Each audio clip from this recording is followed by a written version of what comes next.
మీరు మాట్లాడే మాటలు ఎట్లా ఉన్నాయంటే ఏరు దాటినాక తెప్ప తగలబెట్టడం అంటే ఇంతేనేమో అని వసంత అంటూ ఉంటుంది. అవును మామయ్య గారు, అవును మామయ్య గారు.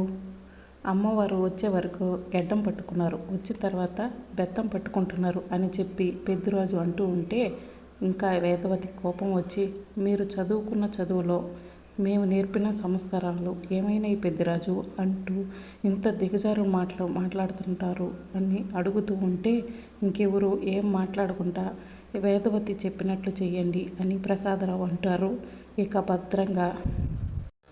ఇక భద్రంగా అత్తయ్య చెప్పిన విధంగా అలేఖ్యను నీ రూమ్కి తీసుకెళ్ళమ్మా, అలేఖ్య చెల్లెల్ని భద్రంగా నీ రూమ్లోనే పడుకోబెట్టుకో అని నిహారిక అని అవని చెప్తూ ఉంటుంది. వెళ్ళండమ్మా వెళ్ళండి వేదవతి ఉంటుంది. రా అలేఖ్య వెళ్దాం అని చెప్పి నిహారిక అంటూ ఉంటుంది. ఆగండి అని చెప్పి అవని అంటుంది. ఏంటి గుమ్మం బయట పడుకోబెట్టాలనుకుంటున్నావా ఏంటి అంటూ అలేఖ్య అడుగుతుంది. అది కాదు, గుడ్ నైట్ చెప్దామని పిలిచాను. గుడ్ నైట్ నిహారిక, నువ్వు బాగా కథలు చెప్తావు కదా, అలేఖ్య చెల్లెలకి కథలు బాగా చెప్పి నిద్రపోయే వరకు ముచ్చట్లు చెప్పుకుంటూ ఉండండి అని చెప్పి అవని చెప్తూ ఉంటుంది. అలేఖ్య వచ్చే దగ్గర నుంచి ఈ ఇంట్లో సీన్లు భలే ఉంటున్నాయి అంటూ పెద్దిరాజు అంటాడు. ఇప్పుడేం చూసారన్నయ్య, ముందు ముందు ఇంకా బాగుంటాయి అంటూ అవని అంటుంది. సరే మా వెళ్ళి పడుకోండి వేదవతి చెబుతుంది. అవని తన బెడ్రూమ్లోకి వెళ్తుంటే అక్కడే అలేఖ్య నిహారిక ఇద్దరు కూడా ఉంటారు.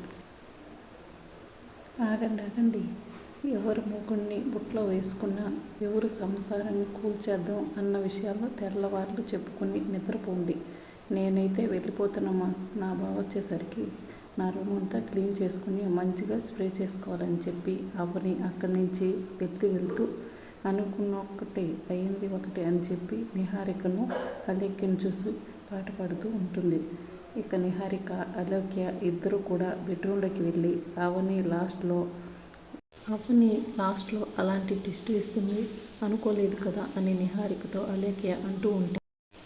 క్రిమినల్ బ్రెయిన్ ఉన్న నాకే అప్పుడప్పుడు అవని ఎలాంటి ట్విస్టులు ఇస్తుందో అర్థం కాదు అని చెప్పి అంటూ ఉంటుంది నిహారిక. అవనిని ఎన్నోసార్లు ఇంట్లో నుంచి బయటకు పంపించేద్దామని ఎన్నో ప్లాన్లు వేశాను. అయినా గోడ కొట్టిన బంతిలా వెనక్కి వస్తూనే ఉన్నాయి. కానీ 15వ తారీఖు ఎన్ని రోజులులే, ఈ 15వ తారీఖు వరకు జాగ్రత్తగా ఉండి అవనిని ఇంట్లో నుంచి జాగ్రత్తగా బయటకు పంపించా అని నిహారిక అంటూ ఉంటుంది. అవును నిహారికని అలేఖ్య ఈ రూమ్లో కొనుక్కోవడం నీకేమైనా ఇబ్బంది అని అడుగుతూ ఉంటుంది. కొన్ని సాధించడం కోసం కొన్ని ఇబ్బందులు పడాల్సి వస్తుంది అంటూ నిహారిక అంటూ ఉంటుంది. మరి మీ హస్బెండ్ వస్తే అని నిహారికను అలేఖ్య అడుగుతూ ఉంటే, ఏదో ఒకటి చెప్తాలే నువ్వు పడుకో అని చెప్పి నిహారిక అంటుంది. తర్వాత నువ్వు లేకపోతే కనుక నేను ఒంటరిదాన్ని అయిపోయేదాన్నేమో, నువ్వు ఉండటం వల్లే నాకు ఇంతలా సపోర్టు ఉంది అంటూ అలేఖ్య అంటుంది. ఇక నిహారిక బాత్రూంకి వెళ్తుంది, అలేఖ్య పడుకుంటుంది. అప్పుడే కిట్టు మల్లెపూలు తీసుకుని ఇంటికి వస్తాడు. ఈరోజు నా బుజ్జికి మల్లెపూలతో ఆటు బందుర నేర్పించాలి అని చాలా సంతోషంగా నిహారిక రూమ్లోకి వస్తాడు. ఏంటి నా బుజ్జి ఇంత మందంగా ఉండాలి, ఇంత తక్కువగా కనిపిస్తుంది, 2 పెగ్గులు వేశాను కదా అందుకే అలా కనిపిస్తుందేమోలే అని కిట్టు మనసులో అనుకుంటాడు. ఈ మధ్య నా బుజ్జి ఇలా లాఫింగ్ లేడీ బుద్ధలా కనిపిస్తుంది కిట్టు మనసులో అనుకుంటాడు. కానీ ఆలస్యం ఎందుకు, తెచ్చిన మల్లెపూలు బుజ్జి తలలో పెట్టి పని కానిచ్చేసి దుప్పటి కప్పేసుకోవాలి అంటూ కిట్టు బుజ్జి లే బుజ్జి అంటూ అలేఖ్యను లేస్తుంది. ఏంటి నిహారిక అలేఖ్యలా కనిపిస్తావు అని అడుగుతూ ఉంటాడు కిట్టు. నేను నిహారికను కాదు అని చెప్పి అలేఖ్య గట్టిగా అరుస్తుంది. దాంతో బాత్రూంలోంచి నిహారిక బయటకు వచ్చి ఏమైంది కృష్ణ అంటూ అడుగుతుంది. నేను అలేఖ్యను చూసి నువ్వనుకున్నాను అని చెప్పి కిట్టు చెప్తాడు. నా పర్సనాలిటీకి అలేఖ్య పర్సనాలిటీకి తేడా తెలియడం లేదా అని అడుగుతుంది నిహారిక. అవును, మన బెడ్రూమ్లో అలేఖ్య ఏమిటి అని చెప్పి కిట్టు అడుగుతాడు. ఈ పెళ్ళికి 15 రోజులు అలేఖ్య మన బెడ్రూమ్లో పడుకోవాలని పెద్ద ఆవిడ ఆర్డర్ వేసింది, అలా అని చెప్పి అవని ఇరికిచ్చింది అని చెప్పి నిహారిక చెప్తుంది. 15 రోజుల ఉప్పు కారం తినేవాణ్ణి. దాంతో బాత్రూం నుంచి నిహారిక బయటకు వచ్చి ఏమైంది కృష్ణ అంటూ అడుగుతుంది. నేను అలెక్యని చూసి నువ్వనుకున్నాను అని చెప్పి కిట్టు చెప్తుంటాడు. నా పర్సనాలిటీకి అలెక్య పర్సనాలిటీకి నీకు తేడా తెలియటం లేదా అని నిహారిక అడుగుతుంది. అవును, మన బెడ్రూమ్లో అలెక్య ఏమిటి? కిట్టు అడుగుతాడు. ఈ పెళ్ళయ్యే 15 రోజుల్లో అలెక్య మన బెడ్రూమ్లోనే పడుకోవాలని పెద్దావిడ ఆర్డర్ వేసింది. అలా అని చెప్పి అవన్నీ ఇరికిచ్చింది అని చెప్పి నిహారిక చెప్తూ ఉంటే 15 రోజుల్లో ఉప్పు కారం తినేవాడిని నవ యువకుడిని రక్తం మరిగిపోతుంది. ఎలా బుజ్జి, ప్లీజ్ బుజ్జి, బయటికి రా బుజ్జి, ఎక్కడో చోట పడుకుందాం కృష్ణ అంటూ ఉంటాడు.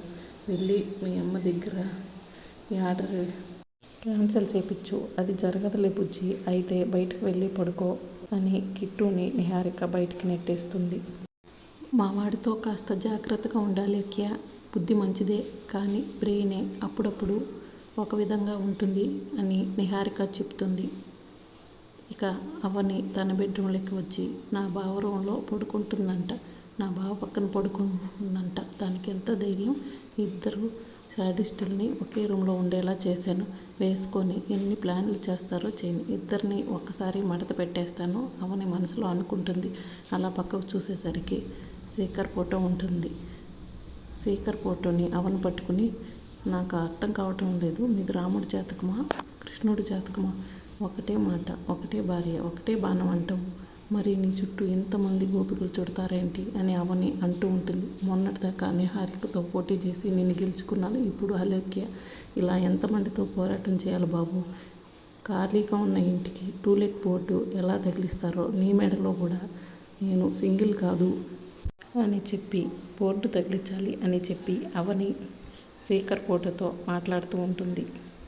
ఎప్పటికీ సరే నిన్ను వదులుకోను బావా, నువ్వు నాకు ప్రేమిడిగా కాకుండా మేన బావగా పరిచయం అయి ఉండాల్సింది. నేను తట్టుకోలేకపోతున్నాను, నీ చుట్టూ చేరుతున్న గోపికల నుంచి నిన్ను కాపాడుకోలేకపోతున్నాను బావా, ఎంతమంది వచ్చినా సరే నిన్ను వదులుకోను బావా అని చెప్పి అవని శేఖర్ ఫోటోని హక్ చేసుకుని, శేఖర్ వచ్చి నన్ను వదలవని అంటూ ఉంటాడు. ఎక్కడున్నావు బావా అని అవని అడుగుతుంటే, నువ్వు నన్ను గట్టిగా నీ గుండెలకి ఎత్తుకున్నావు కదా, ప్లీజ్ నన్ను వదిలిపెట్టు అని శ్రీకర్ అంటూ ఉంటాడు. వెంటనే ఫోటో తీసి నవ్వుతూ ఉంటుంది. బావా నువ్వు మామూలుడు కాదు బావా అంటూ అవని అంటూ ఉంటుంది. ఒక ముద్దు అవని అని శ్రీకర్ అడుగుతూ ఉంటాడు. ఇక ఫోటోలో ఉన్న శ్రీకర్కి అవని ముద్దిస్తుంది. బావా ఎదురుగా నువ్వు అడగకుండానే ఏది కావాలంటే అది ఇస్తాను బావా అని అవని అంటూ ఉంటుంది. ఇక మరోవైపు కృష్ణ మల్లెపూలు తీసుకుని నిహారిక బయటికి నెట్టేసిందని ఆలోచిస్తూ బాధపడుతూ కిందకి వచ్చేస్తాడు. అయ్యో, ఈరోజు మంచాన్ని బెడ్షీట్లని దడదడలాడిచ్చేద్దాం అనుకున్నాను, ఇదేంటి ఇలా జరిగింది? ఈరోజు నా పని సోఫాలోనేనా అని చెప్పి కృష్ణ మనసులో అనుకుంటూ ఉంటాడు. సోఫాలో పడుకోబోయే కొందికి అదే సోఫాలో పెద్దిరాజు ఉంటాడు. బావా నువ్వేంటి బావా ఇక్కడ అని కృష్ణ అడుగుతూ ఉంటాడు. అయ్యో కృష్ణ బాబు, గత 30 సంవత్సరాల నుంచి ఈ హాల్లోనే పడుకుంటున్నాను, మీరు ఎప్పుడు బయటికి రాలేదు కాబట్టి నన్ను గమనించి ఉండరు అని పెద్దిరాజు అంటూ ఉంటాడు. ఓ అదే నా సీక్రెటు, అందుకే నా కావ్యతోనే ఆగిపోయింది మీ లైఫ్ అని కృష్ణ అంటూ ఉంటాడు. నేను ట్రై చేశాను కానీ కాలం కలిసి రాలేదు అల్లుడు, ఏం చేయను అని పెద్దిరాజు అంటూ ఉంటాడు. అవును, నువ్వేంటి మల్లెపూలతో ఇలా బయటకు వచ్చావు అని చెప్పి పెద్దిరాజు అడుగుతాడు.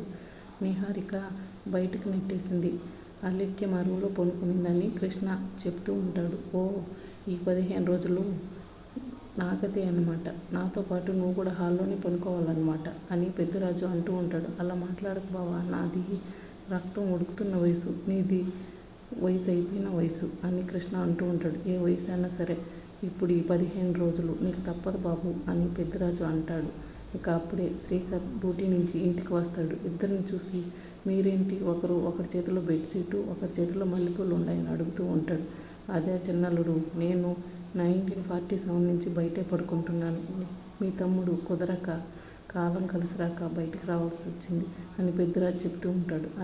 ఏమైంది అని శ్రీకర్ అడుగుతూ ఉంటాడు. అలేఖ్య నిహారిక ఒకే రూమ్లో పడుకున్నారు, కృష్ణబాబు ఖాళీ లేక బయటకు వచ్చాడు, ఈ పూలు వేస్ట్ అయిపోతున్నాయని బాధపడుతున్నాడు, నాది బెడ్షీట్ అని పెద్దిరెడ్డి చెప్తాడు.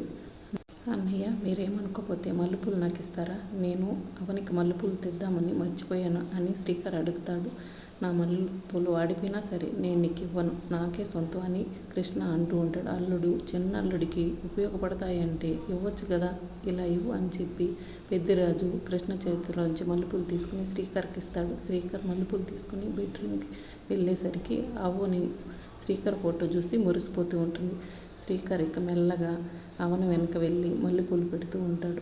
శ్రీకర్ని చూసుకుంటూ, బావా నువ్వు నా ఎదురుగా ఉన్నట్టు, నా తలలో మల్లెపూలు పెట్టినట్లు నాకు అనిపిస్తుంది బావా, తొందరగా వచ్చి అని అవని మాట్లాడుతూ ఉంటుంది. ఇక శ్రీకర్ అవని కళ్ళలో నుంచి బయటికి తీసుకొద్దామని నడుముకెళ్తాడు. ముద్దు పెడతాడు. ఊహల్లో ఏదో చేస్తున్నావు, తొందరగా రా బావా అంటూ అవని అంటూ ఉంటుంది. నేను బయటికే వచ్చాను, నీ తలలో నిజంగా పూలు పెట్టాను, నీ ఊహల్లో కాదు అని చెప్పి శ్రీకర్ అంటాడు. బావా మల్లెపూలు తెచ్చినందుకు థ్యాంక్స్ అని చెప్పి అవని అంటూ ఉంటే, ఈ మల్లెపూలు నేను తీసుకురాలేదు, కింద కృష్ణ అన్నయ్య దగ్గర ఉంటే తీసుకొచ్చాను అని శ్రీకర్ చెప్తూ ఉంటాడు. బావా ఈరోజు పొద్దున ఎలా జరిగింది అని వేదవతి అన్న మాటలు, నిహారిక అలేఖ్య కలిసి పడుకుంటున్న మాటలు అన్నీ కూడా శ్రీహరికి అవని చెప్తుంటే ఇద్దరు పక్కపక్క నవ్వుతూ ఉంటారు. వెంటనే కృష్ణకు మెలకు వచ్చి, ఏంటి బావా వాళ్ళిద్దరు రూమ్లో నుంచి ఇలా ఇకలు పక్కపక్కలు వస్తుంటే నేను తట్టుకోలేకపోతున్నాను, నీకు తెలియదు బాబు, నేను రోజు ఆ రూమ్లో నుంచి వస్తున్న సరసాలు వినుకుంటే నిద్రపోతున్నా అని చెప్పి పెద్దిరాజు అంటాడు. నీ రక్తం మరిగిపోవటం లేదు బావా అని చెప్పి కృష్ణబాబు అంటూ ఉంటాడు. నా రక్తం మరిగే రక్తం కాదులే అని పెద్దిరాజు అంటాడు. కొంచెంసేపట్లో ఆ రూమ్లో నుంచి పాటలు కూడా వినిపిస్తాయి అని పెద్దిరాజు అంటాడు.